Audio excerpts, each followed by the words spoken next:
Now let's look at the operating controls. First is the function lock control lever. This is a safety lever to lock out all hydraulic control functions. Move the lever up to lock out all functions. Lower the lever to resume operations. All of the controls are pilot-operated for smooth, trouble-free operation.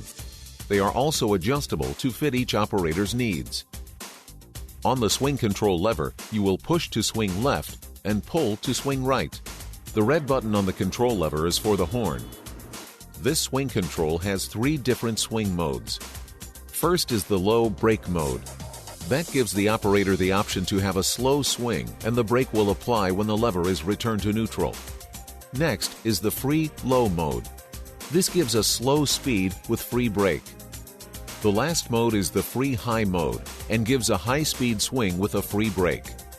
With a free brake, the operator will need to move the lever slowly in the opposite direction for braking. Swing speed can also be regulated by turning the accelerator grip and by proportionately pushing or pulling the swing control lever. On the top of the accelerator grip is the parking swing brake switch and should only be used for parking. Do not apply this brake when the machine is swinging. These are the front and rear drum control levers. Push to lower the load and pull to raise the load. The front and rear drums are fitted with drum rotation indicators. These indicators give a movement to the center of the control knob and an audible click in relation to drum rotation speed. This function may also be turned off when not needed. The control levers are fitted with detents to hold the lever in the raise or lower position. The drum speed is controlled by lever movement or by using the drum speed adjusting knobs. These 3 knobs are for the front, rear, and boom drums. Turning the knob to the right accelerates the speed, while turning the knob to the left decelerates the speed for each drum. These are excellent aids to the operator for smooth and easy operation. The boom drum control lever has an inching speed switch located near your right thumb. When the inching speed switch is engaged, it reduces the speed to about 1/3 of the normal speed of the front, rear, and boom drums and the propel speed. On the floorboard is an auxiliary accelerator which can be used in place of the accelerator grip. Just to the side of the operator's seat is the right and left propel control levers. These levers are also fitted with detents. The propel speed is regulated by turning the accelerator grip and by proportionately pushing and pulling the propel control levers. In addition, you can select high propel speed and low propel speed by operating the propel speed selector switch. Use high speed on good ground conditions and low speed when turning, tracking with a load, or on poor ground conditions. By operating the left and right propel control levers, you can propel forward, backward, and perform pivot turns or counter-rotate. Propel control levers lock in the neutral position. On the left side near the seat is the swing lock control lever for mechanical house lock.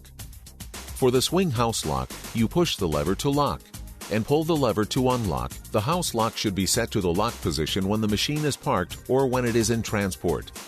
On the left side lower panel is the hook and boom over hoist release switch. An automatic stop due to boom over hoist can only be released when this switch is moved to the release position. The switch is automatically returned to normal when released and are effective only when the switch master key is set to the release position. This is the automatic stop check switch. In the stop position, the automatic stop function is activated and boom raising or lowering and hook raising stops. The switch automatically returns to the normal position when released.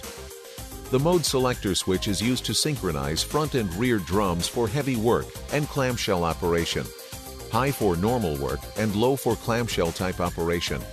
The gauge cluster starting with the upper left side is the engine cooling water temperature gauge, and on the upper right is the fuel gauge. This gauge cluster is also called the ITCS, or Intelligent Total Control System. The ITCS is exclusive to Kobelco and provides the operator or maintenance personnel with a self-diagnostic screen. It will also communicate service codes for easy troubleshooting should a problem arise. When the engine key is set to the on position while there is no fault, the screen appears with the engine speed, the lifting height of the main or the auxiliary hook. This lifting height can be reset at any point by pushing the 0 button. The number of the parts of line on the front and rear drums is displayed on the lower part of the screen. The status of the inching switch is also displayed. If set to normal, the display shows off. If set to inching, the display shows on. When the down arrow is pushed once, the engine oil change interval screen will appear. This screen will show the elapsed time from the last engine oil change. When the down arrow is pushed for the second time, the number of wire rope layers on the front drum appears. When the down arrow is pushed for the third time, the number of wire rope layers on the rear drum will appear. The ITCS has a redundant system that allows the machine to operate even if the total controller or main computer has failed. These switches and the switch under the seat is part of this system.